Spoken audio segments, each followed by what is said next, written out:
তার গুণানুগুণ বয়ান করেছেন।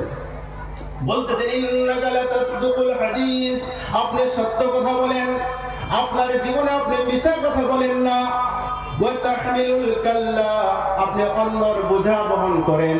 যত মানুষ বিপদে পড়ুক না কেন, সেই বিপদ থেকে কিভাবে উদ্ধার করা যায় তাকে আপনি এই চেষ্টাটা সব সময় করেন। ওয়া তুকরিদ যায়িফ, আপনি মেহমানের মেহমানদারি করেন। কোন মেহমান বঞ্চিত হয় না, যে কোনো মেহমান আসলে আপনি নিজের তরফ থেকে হোক আর কোন সচ্ছল সাহাবার তরফ থেকে হোক, ওই মেহমানের মেহমানদারি আপনার দ্বারা হয়ে থাকে। ওয়া নাওয়াইবু আলাল হক্কি, প্রত্যেকটা ভালো কাজের মধ্যে আপনার হাত, অর্থাৎ এমন কোনো ভালো কাজ নাই যে কাজ আপনি করেন না। তাই এত সব গুণের অধিকারী মানুষ কোনোদিন ধ্বংস হতে পারে না। আমি এটা নিজেকে এটা বিশ্বাস করি যে এত সব গুণের অধিকারী ব্যক্তি কোনোদিন ধ্বংস হতে পারে না। কিন্তু কত জ্ঞানী, আবার বলতেছেন আমি যাই বলি না কেন, এই জামানার সবচেয়ে জ্ঞানী ইনজিল কিতাবের পরিপূর্ণ ইলম রাখনেওয়ালা একজন ব্যক্তি ছিলেন। তিনি ছিলেন আমাদের চাচা, আমার চাচাতো ভাই ওরাকা বিন নাওফল। তাই উনি আর দেরি না করে হুজুর পাক সাল্লাল্লাহু আলাইহি সাল্লামকে বলতেছেন চলুন চলুন, এই জামানার সবচেয়ে জ্ঞানী ইনজিল কিতাবের পরিপূর্ণ জ্ঞান রাখনেওয়ালা আমার চাচাতো ভাই ওরাকা বিন নাওফল, চলুন তার কাছে যাই, এই বিষয়টা একটু মশওয়ারা করে দেখি কি হলো। তাই হুজুর পাক সাল্লাল্লাহু আলাইহি সাল্লামকে সঙ্গে নিয়ে খাদিজাতুল কুবরা ওরাকা বিন নাওফলের কাছে চলে গেলেন। ওরাকা বিন নাওফল তখন বৃদ্ধ বয়সে পৌঁছে গেছে। তাই ওনার কাছে যখন এই ঘটনাটা বর্ণনা করলেন, তিনি হাসি দিয়ে বললেন, ওহো হাযা নামুস আল্লাযী উনজিলাল্লাহু আলা মূসা, ও ইনি তো নামুস, ইনি তো জিবরিল আলাইহিস সালাতু ওয়াস সালাম, তিনি তো নাজিল হয়েছিলেন হযরত মূসা আলাইহিস সালাতু ওয়াস সালামের উপর। তাই কোনো ভয়ের কোনো কারণ নাই, ইনি ফেরেশতা, আপনার উপরে কোরআন নাজিল হইতেছে, কারণ এটা আমি ইনজিল কিতাবের লক্ষণ পেয়েছি। তা আপনি যত সব ঘটনাটা বললেন, এটা আপনার উপরে কোরআন নাজিল হলো। তবে ও খাদিজা সাবধান সাবধান, আপনার উপরে যে কোরআন নাজিল হলো, আপনার আপনজনেরা, আপনার গোত্রের লোকেরা আপনাকে মক্কা থেকে বের করে দিবে, আপনাকে বড় জ্বালা যন্ত্রণা দিবে। আমি যদি ওই সময় পর্যন্ত বেঁচে থাকি, আপনার দিনের কাজে আমি সাহায্য করব। কিন্তু আল্লাহর কি হুকুম, ওরাকা বিন নাওফল আর বেশি দিন বাঁচলেন না, মাত্র 2.5 বছর পরে ওনার ইন্তেকাল হয়ে গেল। আর দিন বা দিন কোরআন আসা শুরু হয়ে গেল নবী মুহাম্মদ সাল্লাল্লাহু আলাইহি সাল্লামের উপর, আর কওমের নির্যাতন জ্বালা ভোগ করতে হলো। আর শেষ পর্যন্ত 53 বছর বয়সের ভিতরে উনি মক্কায় কষ্ট দুঃখ করে রলেন ঠিক, কিন্তু এরপরে আর থাকা সম্ভব হলো না। উনি শেষ পর্যন্ত মদিনাতে হিজরত করতে বাধ্য হয়ে গেলেন। তো সেই নবী হুজুর পাক সাল্লাল্লাহু আলাইহি ওয়াসাল্লাম যার উপর পবিত্র কোরআন নাযিল হলো, সেই কোরআনের প্রথম আয়াত ইকরা বিসমি রাব্বিকাল্লাযী খালাক। হে নবী মুহাম্মদ সাল্লাল্লাহু আলাইহি সাল্লাম, ইকরা, আপনি পড়ুন, বিসমি রাব্বিক, আপনার রবের নামে, আল্লাযী খালাক, যিনি এই জগতের সমস্ত কিছু সৃষ্টি করেছেন। অর্থাৎ সৃষ্টি জগতের লগে তিনি পরিচয় করাইতেছেন। আর সেই পরিচয়ের মধ্যে সব সময় নাম রাখতে হবে কার? আল্লাহর। অর্থাৎ সবার আগে আল্লাহকেই চিনতে হবে, আল্লাহর নামেই পড়তে হবে, আল্লাহর প্রতি ইয়াকিন, আল্লাহর প্রতি ঈমান, আল্লাহর সমস্ত শক্তির ক্ষমতার যে পাওয়ারের যেটা জ্ঞান, এটা পরিপূর্ণ আপনি রাখতে হবে। তাই হুজুর পাক সাল্লাল্লাহু আলাইহি সাল্লামকে সর্বপ্রথম পড়ার কথাই বললেন, যার ব্যাপক অর্থ আছে। আর আজ পৃথিবীতে আমরা দেখতে পাচ্ছি যে জাতি লেখাপড়ার মধ্যে যত গুরুত্ব দেয়, সেই জাতি তত এগিয়ে যায়, আর যে জাতি লেখাপড়াকে যত ছেড়ে দেয়, সেই জাতির তত অধঃপতন এসে থাকে। তাই লেখাপড়া করতে গেলে কলমের প্রয়োজন আল্লাহ সঙ্গে সঙ্গে বর্ণনা করেছেন। ইকরা বিসমি রাব্বিকাল্লাযী খালাক, খালাকাল ইনসানা মিন আলাক। ইনসান জাতিকে আল্লাহ তাবারক তাআলা একটু আলাক, এক নুতফা থেকে সৃষ্টি করেছেন। ইকরা ওয়া রাব্বুকাল আকরাম, আপনি পড়ুন ওই রবের নামে যিনি বড় বুজুর্গ, আল্লাযী আল্লামা বিল কলম, যিনি শিক্ষা দিয়েছেন কলমের জরিয়তে। কি গো, লেখাপড়া করতে গেলে কলমের প্রয়োজন হয় না? না, কলমের প্রয়োজন হয়। এই কথা আল্লাহ তাবারাকা ওয়া তাআলা নিজেই বলতেছেন। আর আল্লাহর সৃষ্টি জগতের সবার আগে আল্লাহ তাবারাকা তাআলা কলমকে সৃষ্টি করেছেন, আর কলমকে সৃষ্টি করে আপনার আমার জিন্দেগীর তকদির লিখে রেখেছেন। তাই আজ কে ধনী হব, কে গুণী হব, কে জ্ঞানী হব, কে অপমান ও পদস্থ হব, অবশ্যই আমাদের তকদিরে লেখা আছে, কিন্তু এটা আমাদের জানবার বিষয় না, আমরা জানি না। তাই আমাদের আল্লাহ পাক যে ইলম দিয়েছেন, যে জ্ঞান দিয়েছেন, সেই জ্ঞানকে কাজে খাটিয়ে কোরআন হাদিসকে সামনে রেখে আল্লাহর কোরআনের तमाम কানুন মোতাবেক, রাসূল সাল্লাল্লাহু আলাইহি সাল্লামের সুন্নাহ মোতাবেক আপনার আমার জিন্দেগি পরিচালনা করতে হবে। আমার ভবিষ্যৎ কি এটা আপনার আমার জানা নেই। তাই তকদির বোঝার চেষ্টা করবেন না, হুকুম অনুযায়ী কাজ করে যান। তকদির বোঝার চেষ্টা করলে হবে না। এক সাহাবা হযরত আলী কাররামাল্লাহু ওয়াজহুকে বলতেছে, ও আলী কাররামাল্লাহু ওয়াজহু, মাল কদর, তকদির কি জিনিস আপনি একটু বুঝিয়ে বলুন। হযরত আলী কাররামাল্লাহু ওয়াজহু বলতেছেন যে না, এটা বোঝার দরকার নেই, কিন্তু উনি জোর করতেছেন, না একটু বুঝিয়ে দেন না তকদির জিনিসটা কি। উনি বলতেছেন, তারিকুন বিলা নিহায়াতিন ফালা তালিজহু, এটা এমন একটা রাস্তা যে রাস্তায় আপনি চলতে গেলে চলতে চলতে শেষ করতে পারবেন না, তাই এই রাস্তায় আপনি চলতে যেন না।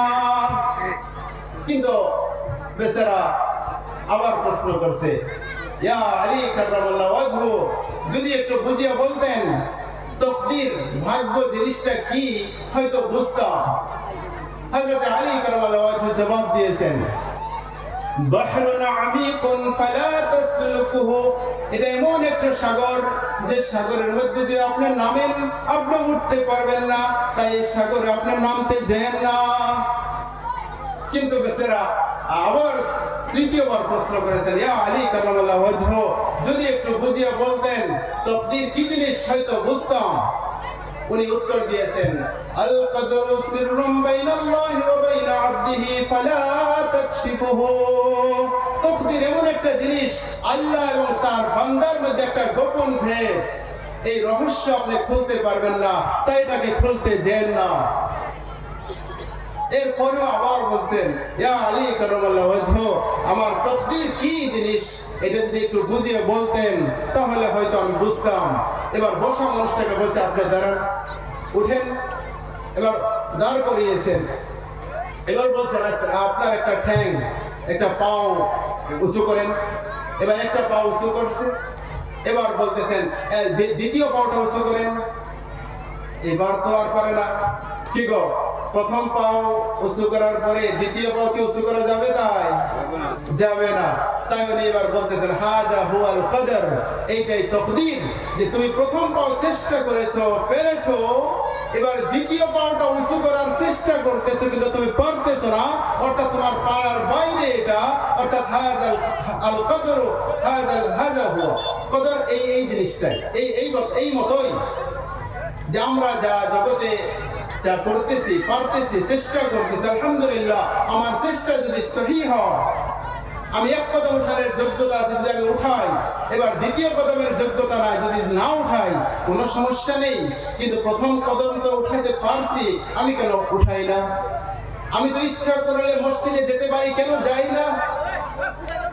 ঘুমের ঘরে থেকে আমি বলতেছি যে তকদিরে আমার মসজিদে আসা যাওয়া নাই, তাই তো হয় না, গতিকে হুজুররা তো জোর করে কেন দিকে ধরেন, বুঝি না, মানে উল্টা বুঝাইবার চাই, বুঝছেন তো। কিন্তু পেকের হাল পাইবার জন্য পর্বতে বেলা দেয়, কোনো সমস্যা নাই। স্কুল টাইম হওয়ার আগে ঘড়ির কাঁটা 14 বার দেখে, কারণ ফেস দিতে হবে। আজকে অনলাইন হাজিরা, গভর্নমেন্টের লগে লগে জানে শিক্ষক কয়টা বাজে স্কুলে আসলো, তাই 9টার আগে যে হাজির।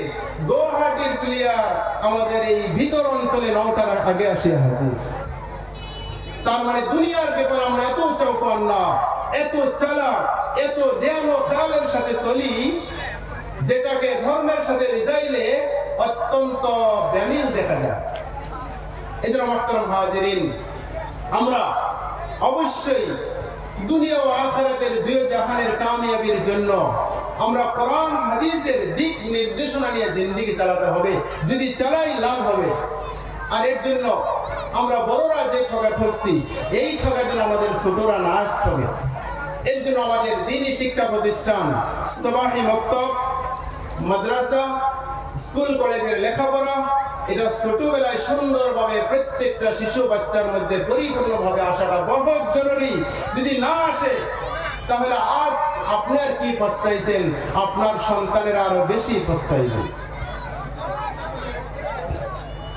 এই জন্য বলা হয়েছে, জিস জাত কো রাজি করনে মে সুকুন হ্যায়, हमें उस जात को नाराज करके जिंदगी में सुकून सहते हैं।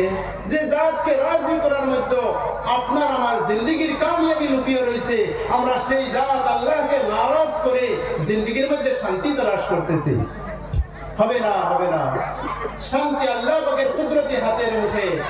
সেই আল্লাহ তাবারক তাআলা, এজন্য কিয়ামতের দিন মানুষ যখন জান্নাত জাহান্নামে দুই ভাগ হয়ে যাবে, তখন আল্লাহ বলবেন, আফা হাসিবতুম আন্নামা খালাকনাকুম আবাসা, যে তোমরা কি ভেবেছিলে নাকি যে তোমাদের কোনো হিসাব নিকাশ দিতে হবে না, তোমাদের কোনো হিসাব নিকাশ আমি নিব না?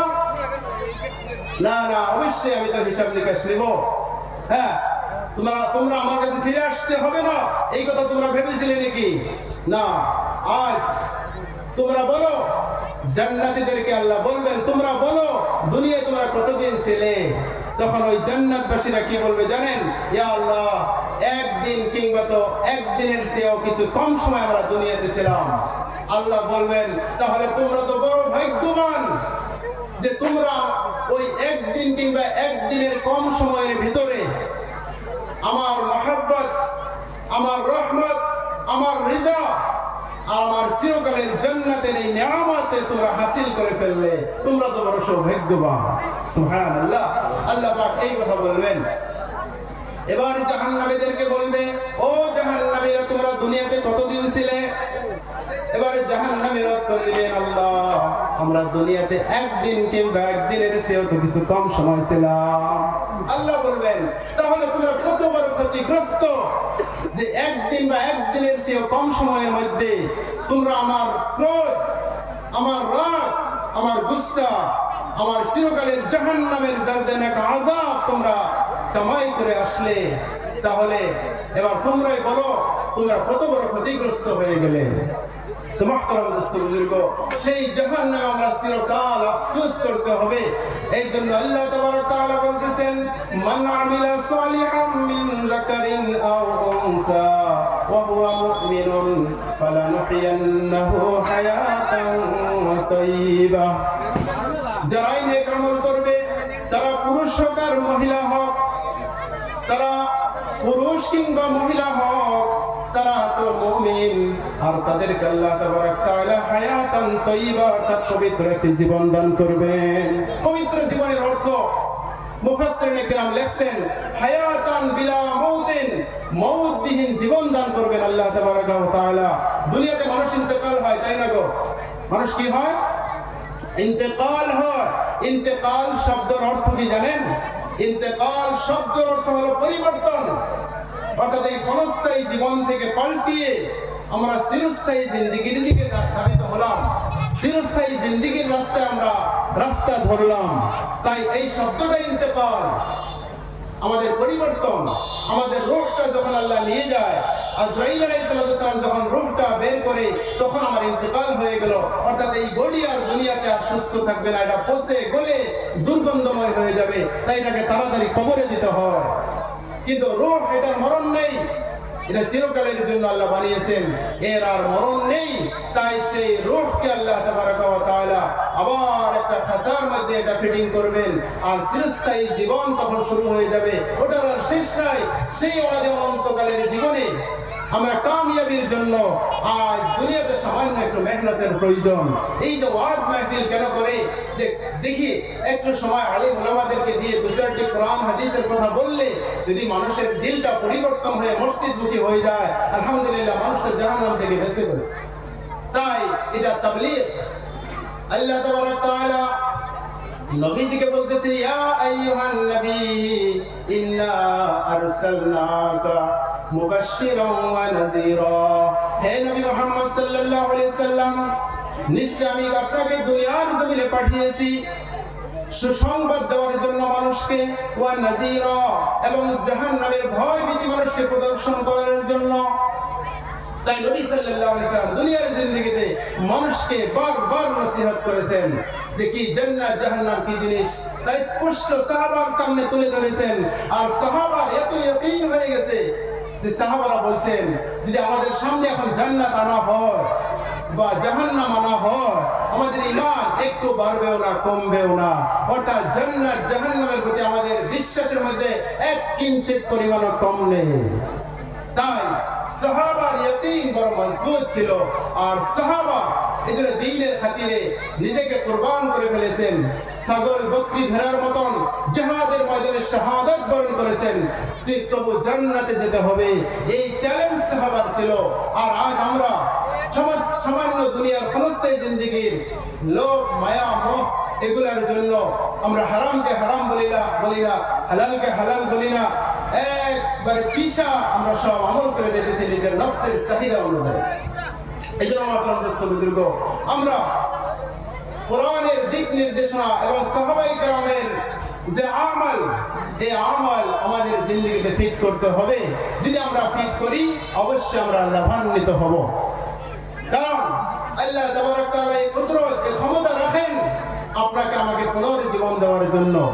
আমরা ইমানে মুফাসসালের মধ্যে 7টি বিষয় খুব ভালো করে জেনে নিয়েছি। আমানতু বিল্লাহি ওয়া মালাইকাতিহি ওয়া কুতুবিহি ওয়া রুসুলিহি ওয়াল ইয়াউমিল আখির ওয়াল কদরি খাইরিহি ওয়া শাররিহি মিনাল্লাহি তাআলা ওয়াল বা'থি বা'দাল মাউত। মরণের পর আবার আল্লাহ জিন্দা করবে, এই কথার উপর আমাদের ইয়াকিন বিশ্বাস আছে না নাই? যদি আছে, তাহলে অবশ্যই আজ আমরা সতর্কতার সাথে আল্লাহ পাকের ইবাদতের মধ্যে নিজেকে নিমগ্ন করতে হবে। যদি না করি, হঠাৎ করে আমরা চলে যাব, তওবারও সুযোগ হবে না। আল্লাহ নারাজ হয়ে গেলে চিরতরে জাহান্নাম ভোগ করতে হবে। আর সেই জাহান্নামের আযাব পরে দর্দনাক আযাব, এই আযাব আপনার আমার সহ্য হবে না দোস্ত বুজুর্গ। এই জন্য আখিরাতের চিরস্থায়ী শান্তির জন্য আজ দুনিয়ার জিন্দেগিতে সামান্যতম মেহনত বহুত প্রয়োজন হয়েছে। তাই প্রত্যেক গ্রামে গ্রামে সবাহি মক্তবে 100% বাচ্চা কিভাবে আসে, এই চেষ্টা আপনি আমি করতে হবে। ইন্ডিয়ায় সার্ভে করে দেখা হয়েছে মাত্র 2% বাচ্চা মাদ্রাসায় পড়ে আর 98% বাচ্চা স্কুলে পড়ে। তাহলে এই 2% বাচ্চা যদি মাদ্রাসায় পড়ে, এই 2% এর জরিয়াতে দ্বীনকে কি ধরে রাখা সম্ভব? তাহলে এখন কি করবেন? বাচ্চারা তো স্কুলে যাবেই না, মাদ্রাসায় যাবেই না। অধিকাংশ বাচ্চারা স্কুলে যাবে, তারা ডিগ্রিধারী হবে, মাস্টার হবে, প্রফেসর হবে, কলেজের লেকচারার হবে, ইঞ্জিনিয়ার হবে, ডক্টর হবে, ব্যারিস্টার হবে। তার স্বপ্ন দুনিয়া বানানোর। এখন তার ঈমান ঠিক করা দরকার আছে না? তাহলে মাদ্রাসায় যাবে না। এবার কিভাবে ঈমানটা ঠিক করা যায়?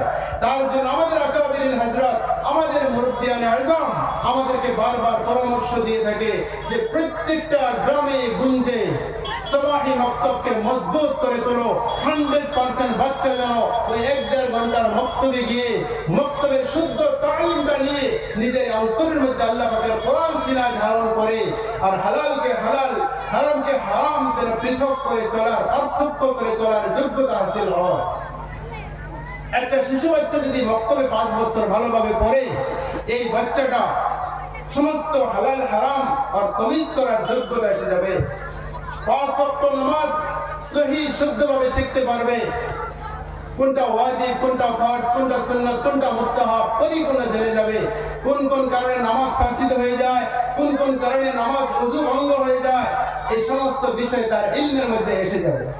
একটা সবাহি মক্তবে ভালো শিক্ষা পাওয়ার সাথে সাথে ওই বাচ্চাটা জুমার নামাজ পড়াতে পারবে, ওই বাচ্চাটা ঈদের নামাজ পড়াতে পারবে, ওই বাচ্চাটা মা বাবার ইন্তেকাল হওয়ার সাথে সাথে তাকে একবারে জখমদানি থেকে শুরু করে দফন পর্যন্ত পরিপূর্ণ জ্ঞান তার জেহেনের মধ্যে থাকবে, অর্থাৎ নিজেকে একজন ভালো মুসলমান হিসাবে পরিচয় দেওয়া তার সম্ভব হবে।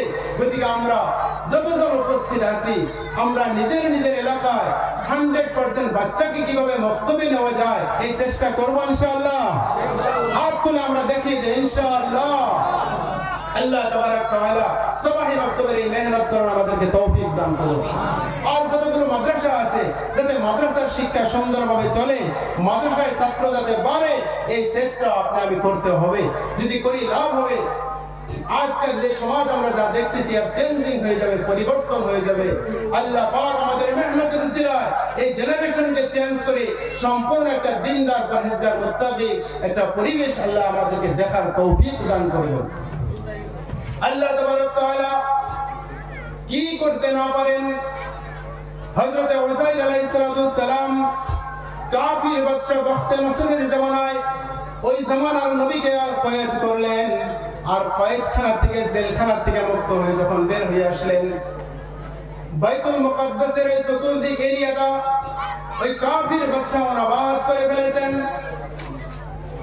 আর হযরত উযাইর আলাইহিস সালাম গাধার পিঠে সওয়ার ছিলেন। হঠাৎ করে খানার চাহিদা তৈরি হয়েছে, তাই গাধার পিঠ থেকে নেমে ওই দেওয়ালের লগে হেলান দিয়ে বসেছেন, আর ওই রুটির মধ্যে আঙ্গুরের রস ঢেলেছেন। ওই রুটিটা নরম হয়ে গেলে উনি খেয়ে নেবে, কিন্তু এই সময় উনি বলেছেন ক্বালা আন্না ইউহয়ি হাযিহিল্লাহু বা'দা মাউতিহা। এই কাফির বাদশা এই এলাকাটার বনাবাদ করে ফেলেছেন, মানুষ হত্যা করে ফেলেছেন, বাড়িঘর ধ্বংস করে ফেলেছেন, গাছ বৃক্ষ তরুলতা সব শেষ হয়ে গেছে। হে আল্লাহ, তুমি এগুলাকে কিভাবে তুমি আবার পুনর্জিন্দা করবে? আল্লাহ তাবারক তাআলা নবী সওয়াল করলে তার জবাবটা বাস্তবে দিয়ে দেন। এই জন্যই, কারণ নবীর সন্দেহ দূর হলে, নবীর বাস্তব জ্ঞান হয়ে গেলে উম্মতকে বুঝাতে আর কোনো সমস্যা হবে না। তাই আল্লাহ তাবারক তাআলা ফামাতাহুল্লাহু মিআতা আম, 100 বছরের জন্য আল্লাহ মওত দিলেন। কাকে? হযরত উযাইর আলাইহিস সালামকে। যখন 100 বছরের জন্য মওত দিলেন, সুম্মা বাআসা, 100 বছর পরে জিন্দা করলেন। ক্বালা কাম লাবিস্তা, আল্লাহ প্রশ্ন করলেন, ও নবী উযাইর আলাইহিস সালাম, তুমি কত সময় ইন্তেকাল অবস্থায় ছিলে, আবার দুনিয়াতে আবার জিন্দা হলে? বললেন লাবিস্তু ইয়াওমান আও বা'দা ইয়াওম, আমি একদিন কিংবা একদিনের চেয়ে কম সময় সম্ভবত ছিলাম। আল্লাহকে কত বছর গেছে? 100 বছর। আল্লাহ প্রমাণ না দিয়ে কথা বলেন না। এবার আল্লাহ তাবারক তাআলা বলতেছেন ফানজুর ইলা তা'আমিকা ওয়া শারাবিকা লাম ইয়াতাসান্না। ও নবী উযাইর, তোমার যে খাদ্যদ্রব্য ছিল ওই রুটি এবং এই আঙ্গুরের রস তুমি চেয়ে দেখো, আমি নষ্ট করি নেই। অর্থাৎ 100 বছর তোমার খাদ্যদ্রব্য ঠিকঠাক ভাবে রেখেছি, অর্থাৎ খাওয়ার উপযুক্ত করে রেখেছি। ওয়ানজুর ইলাল ইযাম কাইফা নুনশিজুহা সুম্মা নাকসুহা। এবার তোমার গাধার দিকে তুমি চেয়ে দেখো, ওই যে ওয়ানজুর ইলাল হিমারি কাইফা নাজআলুহা আয়াতাল লিন-নাস, এই যে তোমার গাধাটা যে গাছের সাথে বেঁধে রেখেছিলে, গাধাটার দিকে নজর করে দেখো। আর আমি যা করতে চাইতেছি, পরবর্তী মানুষের জন্য একটা নমুনা, একটা উদাহরণ, একটা মিসাল তৈরি করতে চাইতেছি। এবার হযরত উযাইর আলাইহিস সালাম লক্ষ্য করে দেখেন, ওনার গাধা তো নাই, গাধার হাড্ডি পচে গলে হাড্ডির মধ্যে ঘাস জন্ম পেয়ে গেছে, মাংস টুকরা মাটির ঢিপ হয়ে আছে। তাই এবার আল্লাহ বলতেছেন ওয়ানজুর ইলাল ইযাম, ওই হাড্ডির দিকে তুমি লক্ষ্য করে দেখো, কাইফা নুনশিজুহা সুম্মা নাকসুহা লাহমা, ওই হাড্ডিগুলোকে আমি কিভাবে জোড়া লাগাই এবং তার মধ্যে কিভাবে মাংস পরিয়ে দেই তুমি দেখো। এবার দেখতে দেখতে আল্লাহ পাকের কুদরতে ওই গাধার সমস্ত হাড্ডি জোড়া লেগে গাধার খাঁচা হয়ে গেল। ওই মাটির ঢিপ মাংস হয়ে গাধার বডিতে লেগে গেল। আল্লাহর কুদরতে চামড়া পরিয়ে দিলেন, এবার রূহটা দিয়ে দিলেন। এবার গাধা নাচা পিছা শুরু করলো। তো হযরত উযাইর আলাইহিস সালাম চোখের সামনে মৃত গাধা কিভাবে তাজা হলো তা দেখতে পেলেন। আর খাদ্য রুটি আর আঙ্গুরের রস মুহূর্তের মধ্যে চুকা হয়ে যাওয়ার কথা, আর সেই খাদ্য 100 বছর ঠিকঠাক রেখেছে। এবার উনি যে দেখেন বাইতুল মুকদ্দাসের চতুর্দিক বিল্ডিং বালাখানা আর নেক্সট নতুন জেনারেশনে ভরপুর। তাই উনি গাড়ার উপরে সওয়ার হয়ে এবার বস্তিতে চলে গেলেন। বস্তির কেউ ছিল না, কারণ চিনার তো কথা না, কারণ 100 বছরের আগের জেনারেশন তো আর আজ নেই। তারা তো দুনিয়া থেকে বিদায় নিয়েছে, এগুলো সব নতুন প্রজন্ম। তাই উনি দাবি দিতেছে, ও উম্মতেরা, আমি তোমাদের উযাইর নবী। ওনারা মানতে পারতেছে না, আরে ইনি উযাইর নবী, এনাকে আমরা চিনি না, হঠাৎ করে এসে নবী দাবি করলে হবে নাকি? কিন্তু দোস্ত বুজুর্গ, সেই জামানায় একমাত্র তাওরীত কিতাবের হাফিজে তাওরীত একমাত্র হযরত উযাইর আলাইহিস সালাম ছিলেন। তাই উনি বলতেছেন, তোমরা শোনো, আমি প্রমাণ হিসাবে তাওরীত কিতাব মুখস্থ শুনিয়ে দিব তোমাদেরকে। কারণ তোমাদের জানা আছে একমাত্র এই পৃথিবীতে একজন ব্যক্তির তাওরীত কিতাব মুখস্থ আছে, সে উযাইর। আমি যদি তাওরীত কিতাব শুনিয়ে দিতে পারি তাহলে তো তোমরা বিশ্বাস করবে। এবার উনি তাওরীত কিতাব মুখস্থ শুনিয়ে দিয়েছেন। ও অনেকের বিশ্বাস হয়েছে, আবার অনেকে বলে সন্দেহ জাগের একটু। এই সময় কিছু কথা কাটাকাটিতে এক বুড়ি এসে গেছে, ওনার বয়স 120। তা উনি বলতেছেন, এই কিসের লড়াই তোমাদের? কই দেখেন, ইনি উযাইর নবী দাবি করতেছেন, হালাকে ইনাকে কিভাবে আমরা নবী মানতে পারি? আমরা হঠাৎ করে দেখলাম ওনাকে। বুড়ি বলেন, এই আমার জানা আছে উযাইর নবী সম্বন্ধে আমি 10টা পরিচয় দিতে পারি। তাই উনি 10টা আলামত একেবারে বলে গেছেন, আর সব মিলে গেছে। আর তার উপস্থিত শ্রোতারা, উপস্থিত প্রত্যক্ষদর্শীরা মানতে বাধ্য হয়ে গেছে, হ্যাঁ অবশ্যই ইনি তাহলে উযাইর নবী। তো দোস্ত বুজুর্গ, আল্লাহ তাবারাক ওয়া তাআলা তিনার কুদরতে কামালের দ্বারা তিনি কি না করতে পারেন? ওই আসহাবে কাহফকে 309 বছর ওই গুহার মধ্যে জিন্দা রেখেছিলেন কিনা বলুন? হযরতে ইব্রাহিম আলাইহিস সালাম কি বলেছিলেন? قال رب أرني كيف تحيي الموتى والله আমাকে আপনি দেখান কিভাবে মুর্দাকে জিন্দা করেন। আল্লাহ তাবারক তাআলা কি বলেছিলেন? কি আওয়ালাম তুমিন, তুমি কি তা বিশ্বাস করো না? নবী কি উত্তর দিয়েছিলেন? হ্যাঁ অবশ্যই, বালা অবশ্যই বিশ্বাস করি, ওয়ালাকিন লিয়াতমাইন্না কলবি, আমার অন্তরের একটা পরিপূর্ণ প্রশান্তির জন্য আমি প্রশ্নটা করেছি আল্লাহ। তা আল্লাহ বলেছে ঠিক আছে, হ্যাঁ ফাখুয আরবাআতাম মিনাত তায়রি ফাসুরহুন্না, ঠিক আছে 4টা পাখি ধরো এবং তাকে টুকরা টুকরা করে মাংস মিলাও, আমি কিভাবে 4টা পাখি তাজা করে দেই দেখো। আল্লাহ তাবারক তাআলা দেখিয়ে দিয়েছেন কিনা বলুন? আল্লাহ নবীদেরকে বাস্তব জ্ঞান দিয়েছেন। আমাদের নবীর জীবনে প্রায় 3200 মুআজিজা আল্লাহ তাবারক তাআলা দান করেছিলেন। আর সমস্ত মুআজিজা সমস্ত নবীর তুলনায় আমাদের নবীর মুআজিজা বেশি। তার মধ্যে সবচেয়ে উত্তম মুআজিজা পবিত্র কোরআনে কারীম। তাই পবিত্র কোরআনে কারীম যত স্টাডি করবেন ততই আপনার জ্ঞান চক্ষু খুলে যাবে, আর ততই আপনি বিচক্ষণ ব্যক্তি হিসেবে পরিচিতি লাভ করতে পারবেন। ডক্টর মরিস বুকাইলি, তার নাম আপনারা শুনেছেন। উনি ফ্রান্সের মানুষ ছিল। উনি সমস্ত ধর্মগ্রন্থের ভুল ধরতেন। এবার কোরআনের ভুল ধরতে চ্যালেঞ্জ করতে গিয়ে উনি নিজেকে পাল্টে পাল্টে বাধ্য হলো, কোরআনে ওনার জীবনের ভুল ধরিয়ে দিলেন, আর উনি মুসলমান হয়ে কালিমা পড়ে মুসলমান হয়ে গেলেন। সুবহানাল্লাহ ওয়া বিহামদিহি। একটু দরুদ পড়ি, আল্লাহুম্মা সাল্লি আলা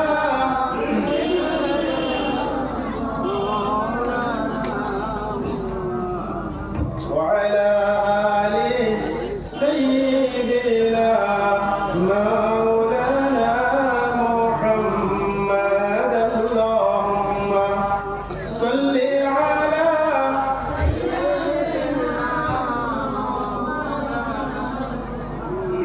وعلى آل سيدنا مولانا محمد। محترم দোস্ত বুজুর্গ, আমি বলতে চেয়েছিলাম যে মান আমিলা সালিহাম মিন যাকারিন আও উনসা ওয়া হুয়া মুমিনুন ফালানুহইয়ান্নাহু হায়াতান তাইয়্যিবা, যারা এই সমস্ত নেক আমল সমূহ করবে তারাই মুমিন কিংবা মুমিনা। আর আল্লাহ পাক কি করবেন? তাদেরকে একটা পবিত্র জীবন দান করবেন। সেই পবিত্র জীবনের কথা বলতে গিয়ে আমি কি বলেছিলাম? যে হায়াতান বিলা মাউতিন, মওতবিহীন জীবন দান করবেন। দুনিয়াতে কেউ চ্যালেঞ্জ করতে পারবেন যে আমি মরবো না, বললে তো আর হবে না। তাই সবাই ইয়াকিন এই কথার উপরে পরিপূর্ণ বিশ্বাসী যে অবশ্যই আমরা মরতে হবে। কিন্তু আল্লাহ পাক আবার চ্যালেঞ্জ করতেছে যে তোমাদেরকে এমন একটা জীবন দান করব যে বিলা মাউতিন, মওতবিহীন জীবন দান করবেন। ওয়াসিহাতান বিলা মারাজিন, এমন সুন্দর একটি জীবন দান করবে যে জীবনের মধ্যে কোনো বিমার আজার আসবে না।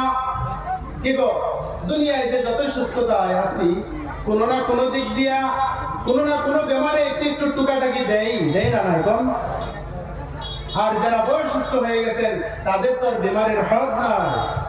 কিন্তু আল্লাহ তাবারাকা ওয়া তাআলা চ্যালেঞ্জ করতেছেন, ওয়াদা দিতেছেন যে আখিরাতে জান্নাতি জীবনের মধ্যে আমি এমন একটা জীবন দান করব বিলা মারাজিন, অর্থাৎ বিমারবিহীন জীবন দান করব। তেমন জীবন আমরা চাই না নাই?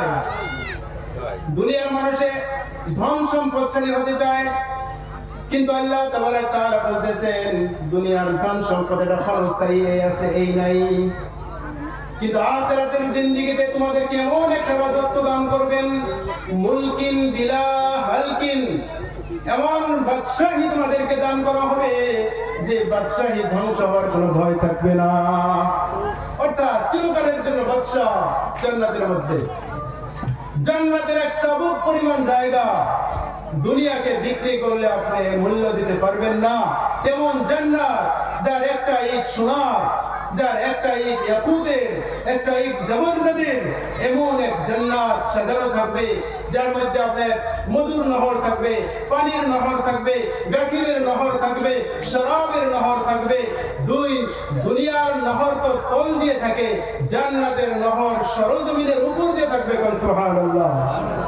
দুই পার দিয়ে ইয়াকুত আর জবরদস্তের পার থাকবে, আপনি যেদিকে ইশারা করবেন সেই দিকেই চলবে। তেমন মানে নহরগুলো আপনাকে আল্লাহ পাক জান্নাতের মধ্যে দান করবেন। এবং দুনিয়ার জমিনে দেখুন, একজন বিবিকে মানুষ সন্তুষ্ট করতে পারে না।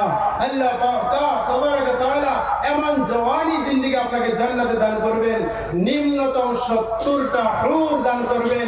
প্রত্যেক হুরের খোরাকের জন্য আপনি যথেষ্ট। সুবহানাল্লাহ। আর আপনার বিবি যদি জান্নাতে হয়, তিনি তো সেই সমস্ত হুরের রানী থাকবে। গতিকে সেই জান্নাত দোস্ত বুজুর্গ একটু কষ্ট করতে হবে, দুনিয়া একটু আমলের বিনিময়ে আল্লাহ তাবারাকা তাআলা দান করবেন। এইজন্য আপনার আমার আমল জিন্দেগিটা বড় সহি হওয়া জরুরি। এইজন্য উলামায়ে কেরামের নিগরানিতে আমরা আমল করব। আমার আমলকে সুন্দর করার জন্য আলিমের সামনে গিয়ে আমার আমলকে ধরবো যে হুজুর এই তো নামাজ পড়তেছি, এইভাবে আমি সূরা ফাতিহা পড়ি, একটু শুনুন আমার সূরা ফাতিহাটা হচ্ছে কিনা। এবার হুজুর শুনে নিচে আপনাকে একটু লোকমা দিবে, এই জায়গায় একটু ঠিক করে নেন, এই জায়গায় একটু লম্বা করেন, এই জায়গায় একটু খাটো করেন, এই জায়গায় একটু গুনাহ করেন। আলহামদুলিল্লাহ, আস্তে আস্তে আপনার কোরআন সহি হয়ে যাবে। 10টা সূরা শুদ্ধ হয়ে গেল তো সারা জিন্দেগি ভালোভাবে নামাজ পড়ে নিতে পারবেন। আর নামাজটা শুদ্ধ হওয়া বহুত জরুরি, তাই না? কিয়ামতের দিন দুনিয়াতে নামাজ ফরজ হয়েছে সমস্ত আমলের আগে, আর কিয়ামতের দিনও ঈমানের পরের চ্যাপ্টারটায় আমলের মধ্যে সর্বাগ্রে আল্লাহ নামাজের হিসাব নেবেন। আর নামাজ যার সহি বলে গণ্য হবে, তার সমস্ত আমল সহি বলে গণ্য হবে। সুবহানাল্লাহ। আর যার আমলের মধ্যে নামাজের মধ্যে ভেজাল পাওয়া যাবে, তার সমস্ত আমল ভেজাল বলে গণ্য হবে। নাউযুবিল্লাহ। এইজন্য হাদিসে এসেছে আল্লাহ তাবারাক তাআলা নবীকে বলতেছেন, ওয়া'মুর আহলাকা বিস-সালাহ ওয়াসতাবির আলাইহা লা নাসআলুকা রিজকা নাহনু নারযুকুকা ওয়াল আকিবাতু লিত-তাকওয়া। হে নবী, আপনি নামাজ, আপনার পরিবার পরিজনকে নামাজের জন্য তাকিদ করুন এবং আপনি নিজেও নামাজের প্রতি যত্নবান হন। আপনার আপনার কাছে আমি রিজিক চাই না, রিজিক তো আমি আপনাকে দান করব একমাত্র উত্তম পরিণতি পরহেজগারির মধ্যে। সুবহানাল্লাহ। নামাজের সাথে রিজিকের সম্পর্ক আছে। যারা ভালো নামাজি হয়ে যাবে, দুনিয়াতে আল্লাহ পাকের ওয়াদা আছে তাদেরকে রিজিকের অভাব আল্লাহ দূর করে দিবেন। সুবহানাল্লাহ। তাই আমরা নামাজকে ঠিকঠাক করে নেব ইনশাআল্লাহ। তাই আল্লাহর রাসূল সাল্লাল্লাহু আলাইহি সাল্লামের কাছে একটা হাদিস এসেছে, হাদিসে কুদসি। হাদিসে কুদসিটা কি জানেন? কোরআনের আয়াত নয়, ভাষাটা আল্লাহ কিন্তু নবীর জবানে প্রকাশ। ভাষাটা আল্লাহর কিন্তু নবীর মুখ দিয়ে প্রকাশ পায়, তা ওটাকে হাদিসে কুদসি বলা হয়। আর হাদিসে কুদসি অনেক হাদিস আছে, আর সেই হাদিসের মধ্যে আল্লাহ তাবারাক ওয়া তাআলা নবীজিকে এভাবে বলাইতেছেন। নবীজি বলতেছেন যে ও উম্মতেরা, তোমরা যদি আল্লাহ পাকের ইবাদতের জন্য সময়কে ফারিক করে নিতে পারো, ওয়াইল্লাম তাফাররাক লিইবাদাতি, আমার ইবাদতের জন্য যদি তোমরা সময়কে একটু বাছাই করে নিতে পারো, তাহলে আসুদ্দু ফাকরাকা, আমি তোমাদের দরিদ্রতাকে দূর করে দিব। ওয়া আমলাউ বাতনাকা, এবং তোমাদের পেটকে আমি ভরপুর করে দিব। ওয়া ইল্লাম তাতাফাররাগ লিইবাদাতি, আর আমার ইবাদতের জন্য তোমরা যদি সময় বের করতে না পারো, লাম আসুদ্দু ফাকরাকা, আমি তোমাদের দরিদ্রকে দূর করব না। ওয়ালাম আমলাউ বাতনাকা, আর তোমার পেটকে আমি ভরাবো না। অর্থাৎ জন্তুর খোরাক দিয়ে দিব, জীব জন্তুর খোরাকের ভিতরে দিয়ে তোমার জীবনটা অতিবাহিত হবে।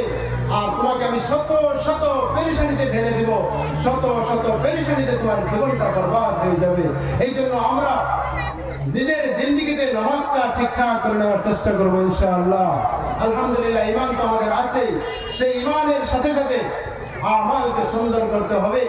মানুষ যখন 5 ওয়াক্ত নামাজ শুরু করে দেয়, আল্লাহ পাকের ওয়াদা আছে, আল্লাহ পাকের ওয়াদা আছে, যারা নামাজ জিন্দেগিতে ঠিকঠাক করে নিল, ইন্নাস সালাতা তানহা আনিল ফাহশাই ওয়াল মুনকার, এই নামাজে তার জিন্দেগিকে সমস্ত অশ্লীল, ফাহিশা, আজে বাজে কাজ থেকে তাকে হেফাজত করে দিবে। গতিকে নামাজ তার জিন্দেগিকে একটা সুস্থ সুন্দর পথে চালিয়ে দিবে। গতিকে সেই পথে আমরা চলবো ইনশাআল্লাহ। একজন দোস্ত বুজুর্গ, আমরা নামাজকে সুন্দর করি। প্রত্যেক মসজিদের ইমাম সাহেবকে একটু আমরা বাধ্য করি, হুজুর 10-20 বছর ধরে নামাজ পড়তেছি, কিন্তু আমি নামাজের মধ্যে কি সূরাটা পড়ি একটু তো শুনলেন না, একটু শুনেন হুজুর আমার সূরাটা কিরকম শুদ্ধ একটু দেখেন। কারণ একই সূরা ফাতিহা সারা জিন্দেগি সমস্ত নামাজের মধ্যে পড়তে হবে কি না বলুন? তাই যদি হয় তাহলে কিছুদিন কুরবানি করে যদি আমার নামাজের সূরা ফাতিহাটা ঠিকঠাক হয়ে যায়, তাহলে আমার নামাজটা শুদ্ধ হবে না, নাই বলুন? আচ্ছা, সাথে ছোট ছোট দুইটা সূরা ঠিক করে নেন। সূরা কাউসার, ইন্না আ'তাইনাকাল কাউসার ঠিক করে নেন। কোরআনের সবচেয়ে ছোট সূরা, যাতে কোনো ভুল থাকে না, তার জন্য একটু চেষ্টা করুন। কুল হুয়াল্লাহু আহাদ সূরাটা একটু ঠিক করে নিন, দেখবেন কি সুন্দর আপনার নামাজের মধ্যে একটা ইতমিনানে কলব তৈরি হয়ে যাবে, আপনার অন্তরে একটা প্রশান্তি এসে যাবে। যখন তাই হবে তখন আপনার নামাজে আপনার জিন্দেগি পাল্টিয়ে দিবে। আর যদি আমরা গফলতের সাথে নামাজ পড়ি, এই নামাজ কিয়ামতের দিন আল্লাহ তাবারক তাআলা পুরান কাপড়ের মতন টুকরা বানিয়ে আপনার দিকে ঢেল দিয়ে বলবেন, তোর নামাজ নেই, তুই জাহান্নামে চলে যা। নাউযুবিল্লাহ। এই জন্য আমরা আমাদের আমলকে সহি করার চেষ্টা করব। আর যারা কোরআন তেলাওয়াত জানি, আলহামদুলিল্লাহ কোরআন তেলাওয়াতকে শুদ্ধ করব। রোজ প্রত্যেক দিন ফজর পরে একটু সময় কোরআনকে খুলে 2-4 পাতা পড়ি ইনশাআল্লাহ। কোরআন এত মর্যাদা সম্পন্ন সেই কিতাব, এই কোরআনকে আপনি পড়তেছেন মানে আল্লাহর সাথে কথোপকথন করতেছেন। সুবহানাল্লাহ ওয়া বিহামদিহি। যদি কোরআন শেখার চেষ্টা করুন, যুবক ভাইয়েরা আপনারা হিম্মত করুন। ইতিমধ্যে 3টি সেন্টার চলতেছে, 21 দিনের 21 ঘন্টায় কোরআন শিক্ষার মেহনত চলতেছে। আলহামদুলিল্লাহ অনেক সাথী কামিয়াব হয়ে গেছে। প্রিয় সেন্টারে প্রায় 300 সাথী। টুকরাপাড়া আমাদের মার্কাজ মসজিদের উপর তলায় একটি মক্তব চলতেছে। আজ আমি সেখানে ছিলাম, আসলাম সেখান থেকে। আবার চাম্পুপাড়া বাজার মসজিদ একটা চলতেছে, আর এদিকে জোরসুল্লি বাজার মসজিদ একটা চলতেছে। বড় এক্সপার্ট হুজুর, আমরা কলকাতা থেকে ওনাকে আহ্বান করে আনছি, আলহামদুলিল্লাহ যথেষ্ট কষ্ট করতেছে আর মানুষ উপকৃত হইতেছে। এদিকে আপনারাও এই হিসাবে তাকাজা দেন, হুজুর আমাদের এলাকায় 100 ছাত্র হয়ে যাবে। বড়দের বক্তব্য, কচি বাচ্চা না, 15 বছর প্লাস, এই বক্তব্য শুরু করে দেন। 24 ঘন্টার মধ্যে করে 1টা ঘন্টা বার করুন, আপনি কোরআনের একজন ভালো পড়নেওয়ালা হয়ে যাবেন। এর চেয়ে বড় গৌরবের বিষয়, খুশির বিষয় আর কি হতে পারে যে আপনি আল্লাহর কালামকে সুন্দরভাবে পড়তে পারতেছেন। গতিকে আমি অনুরোধ করব, জওয়ানেরা হিম্মত হারাবেন না, আপনারা কোরআনকে শিখুন। কমসে কম নিজের মসজিদের ইমাম সাহেবকে আপনারা ধরেন আর হুজুরকে বলেন, হুজুর আমরা একটু কোরবানি করার তৈয়ার আছি, আপনি একটু সময়টা কোরবানি করলে আলহামদুলিল্লাহ আমাদের কোরআন শেখাটা হয়ে যাবে। যখন কোরআন শিখে শিখে নামাজের মধ্যে ফিট করবেন, এর মজাটাই আলাদা। গতিকে এদিক দিয়ে আপনারা অগ্রসর হন, আর প্রত্যেক জনের বাড়িতে নিজের ছেলে মেয়ে নাতি নাতনি ছোট বাচ্চা ছাড়া কোনো ঘর খালি আছে কি? গতিকে এই 100% বাচ্চাকে আপনারা বক্তব্য নেওয়ার চেষ্টা করেন, ওদেরকে বুঝিয়ে রিজিয়ে ওদেরকে বক্তব্যে তুলে দেন। আলহামদুলিল্লাহ দেখবেন মহল্লার রং বদল হয়ে যাবে। গতিকে আমি আর কথা লম্বা করতে চাই না, তো আলহামদুলিল্লাহ আমি 2-4টি কথা যা বললাম, যদি আমলের কিছু থাকে আমল করার চেষ্টা করবেন, আমার জন্য দোয়া করবেন, আপনাদের জন্য আমরা অবশ্যই দোয়া করব। আল্লাহ তাবারক তাআলা আমাদের সবাইকে দুনিয়ায় ঈমান এবং সহি আমলের সাথে চলার তৌফিক দান করুক, আখিরাতের জিন্দেগিতে জান্নাত জাহান্নাম থেকে মুক্তি পেয়ে জান্নাত নসিব হওয়ার তৌফিক দান করুক। ওয়া আখিরু দাওয়ানা আলহামদুলিল্লাহি রাব্বিল আলামিন। আসসালামু আলাইকুম।